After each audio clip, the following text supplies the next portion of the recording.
જગ્યાએ આવડમાના થડા છે. તનોટરાય નામે ઓળખાતી રાજસ્થાનની ધરતીમાં માં આવડ બેઠી છે. એનું નામ તનોટરાય તરીકે ઓળખાય છે. પાકિસ્તાન તરફથી આપણું યુદ્ધ હાલતું હતું 65 વખતે, અને એક રાતમાં એ મંદિરની આજુબાજુમાં 3000 જેટલા બાપુ બોમ્બ નાખ્યા જીવતા. એક પણ વિસ્ફોટ ન થાય. બીજે બધે જ્યાં પડે ત્યાં તરત વિસ્ફોટ થઈ જાય, અહીંયા પણ એ ન થાય. એટલે સૈનિકોને ખબર પડ્યું કે આવડનો પ્રતાપ છે, ને આપણા સૈનિકોને બધાને બચાવી લીધા, અને બધાએ ફેલ ગયા એના બોમ્બ. અને પછી એને નજરે જોયું પાકિસ્તાનનો જે સેના નાયક હતો એણે, એટલે એને ખબર પડી ગઈ અહીંયા કંઈક તત્વ કામ કરે છે, અને એણે છેલ્લે માફી માંગી અને 17 માન્યું હતું. એ સાંધીનું યુદ્ધ વિરામ થયા પછી 17 સડાવવા માટે વિઝા લઈને પાકિસ્તાનથી એનો સેના નાયક આવ્યો હતો. એ ભગવતીનો પ્રતાપ છે. અને એવા જ પરમ પૂજ્ય રાજેન્દ્રદાસ બાપુ પધારી રહ્યા છે, અને જોરદાર તાળીઓથી આપણે રાણા બાપુને વધાવી. તોરણિયા ધામ, નકળંગ ધામ, રામદેવડા, અને અમારો બાવલીઓ, અમારો વાલો બાવલીઓ રાણા બાપુ પધારી રહ્યા છે. પધારો બાપુ, પધારો. હા, એટલે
એટલે ભગત બાપુના ગીતની એક બે કડીની યાદી કરી કે હે ઠાકર,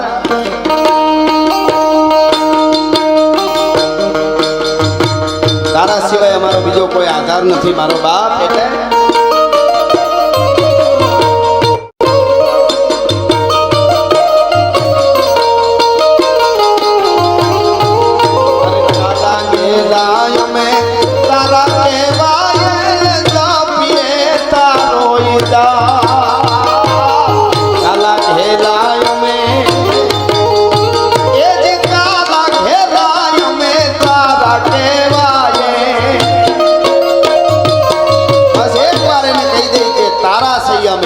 એટલે સંપૂર્ણ જવાબદારી એની આવી જાય છે.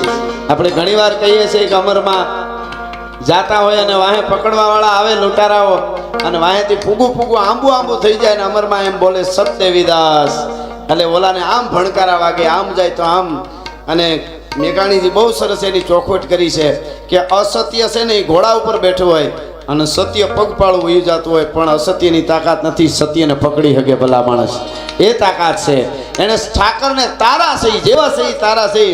આ બધા અમરમાં દેવદાસ બાપા, હાદુળ ભગત, જલારામ બાપા, આપાગી, કેટલાય ભક્તો સંતો એ બધા રોતા, પણ ભગવાન હાટું રોતા. ભગવાન હાટું રોતા. એ ભજન ગાતા ગાતા રોતા, મારો બાપ મારો વાલીડો ક્યારે આવે. આપણે કામ હાટું રોઈ. કોઈ કે મારા દીકરાને હક પણ નથી થતું, કોઈ કે બાઈને મોકલતા નથી, કોઈ કે જામીન છોકરાને જડતા નથી, કોઈ કે આમ થાય. હવે આપણે એના હાટું રોઈ છે, ઓલા એના માટે રોતા. ઠાકર કઈ આવે એના. એટલે એલા અમે તારા કહેવાય ને જાપીએ તારો ઈદા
રાખજે તારી રીત પ્રમાણે તું લેજે ઘણો તાર આ કળી ભગત બાપને બહુ સારી કીધી રાખજે તારી રીત પ્રમાણે ભગવાનની રીત પ્રમાણે આપણે રહેવું જોઈએ આપણી રીત પ્રમાણે ભગવાન નો રહીએ ઘણા તો બપોર સુધી કામ ન થાય બપોર પછી માતાજી બદલાવી નાખે ભગવાન બદલાવી નાખે ગુરુ બદલાવી નાખે એમ નહીં શું કીધું આપણે ભગવાનની રીતે રહેવું પડે ભગવાન આપણી રીતે ન રહે ઘણા ગુરુ બદલાવી નાખે બધું હમણાં કે પણ સારું ઉપડ્યું છે આ ઉપડવાની વાત છે એ તો ઉપડી જાય તો હાવ હા ધીરતા સ્થિરતા જોઈએ એટલે કે છે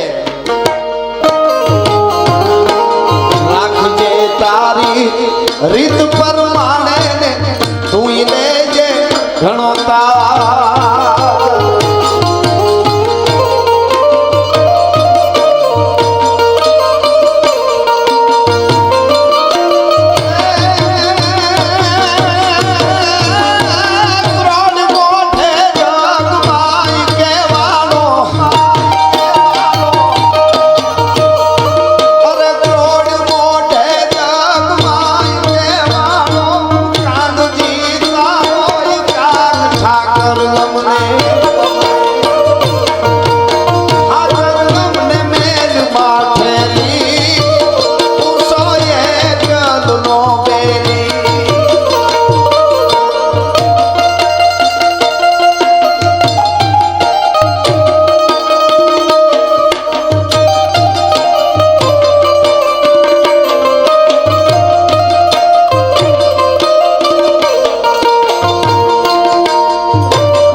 બાપાને આ ઢાળ મારો બહુ ગમે દેવાત બાપાનું ગીત મેં લખેલું દેવાત બોદરનું ગીત પણ એ ઢાળમાં બીજું ગીત છે બાપાને ઢાળ ગમે એટલે બાપ માટેનું ગીત છે મારું એટલે એકાદ કડી ઈ લઉં બાપા ઘરમાં જઈને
ગાવાનું મન થાય છે કે ઉપાધિઓ